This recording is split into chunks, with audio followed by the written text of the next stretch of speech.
Okay, let's go. Let's talk about caps today. If you're new to graffiti and don't know which caps to choose, I got you covered. We've tested 10 different caps on this wall to show you how each of these caps lines are. So let's dive into it. First cap is a skinny universal cap. It makes thin lines, but you can also kind of make some smaller flares. It really depends on your can control, but it's a really nice standard cap for outlining and also for smaller fill-ins. So you can see the lines go from around 1 centimeter, maybe 1.5 centimeters, until, 6 centimeters maybe. So the next one is this Lego Fat Cap. Can actually produce some thin lines, but also some really thick lines. And especially in the thick lines, if you keep the pressure right and you have the movements right as well, you can actually get a decent fill in. This cap produces lines from around 1.5 centimeters until 6-8 centimeters. Next up is a needle cap. Needle caps are super special because you can make a lot of different details with it that you can't do with other caps. It produces lines from around 0.5 centimeters to 1 centimeter and all the way up to maybe 4 or 5 centimeters. When you get thicker, they actually start to burst a lot, so you get a lot of dust around the actual line. But you can actually use those dust sprays as effect inside your pieces, or if you want to make a more rowdy kind of outline for your throw-ups. This one is a blue dot cap. I often use it for outlines, but not so much for fill-in, because you can see when it gets broader, you lose a lot of power in the thick lines. You can see the line that it produces, but then it gets very dusty around it. So I would recommend using it for some text tagging or for some outlines. As you can see, it's great for these thick letters. So this is a gray blue dot soft cap. You can see it's really nice around these 3 or 4 centimeters.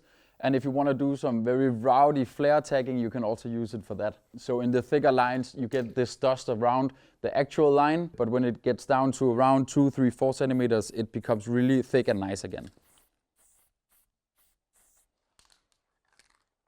This is a skinny pro cap. For me, this is actually my favorite cap. I use it for details inside fill-ins, outlines, to sketch up all my pieces. It's not super nice when you try to make broad lines with it, but from around 1 till 4 or 5 centimeters, it's really good. So it's very versatile. And I really like that when you only need 1 or 2 caps in your storage. This is definitely one of mine. And as you can see, you can really produce some thin lines, and that's really nice if you want to make some detailed work. So this is a hardcore fat cap. If you really want to go bombing or you need to get a lot of paint out really fast, I really recommend this one. As you can see, you can make some thin lines, but you have to be really quick in your movement all the way up till, 15 centimeters, maybe 20 centimeters. So you can do really nice flare tagging, or you can fill in your throw-ups really quickly and make some really broad outlines. This is the pink dot fat cap. I use the pink dot a lot for fill-ins because it doesn't use up that much paint right away as the Astro Fat Cap or the hardcore Fat Cap. But you really have to have some great can control in order for you to use it as outline cap. So this one, the Astro Fat Cap, this is my absolute favorite cap. I use it for everything. If I'm making realistic portraits or some more street art murals, or if I just want to make a really nice big throw-up. You can produce some really thin lines if you have some nice can control and if you know how light of a pressure you apply to it. But then you can actually also pull and push it all the way up to these 20 centimeters flare tagging lines.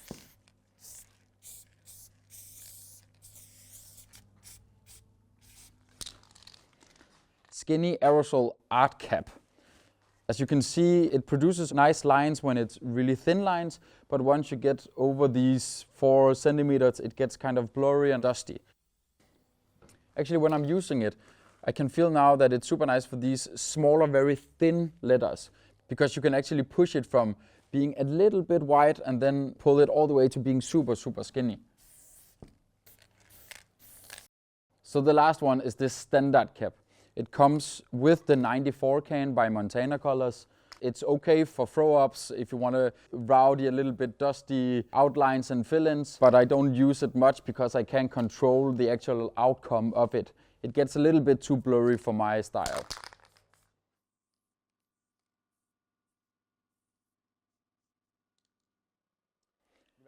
I've tested these 10 different caps so you can choose what's right for you.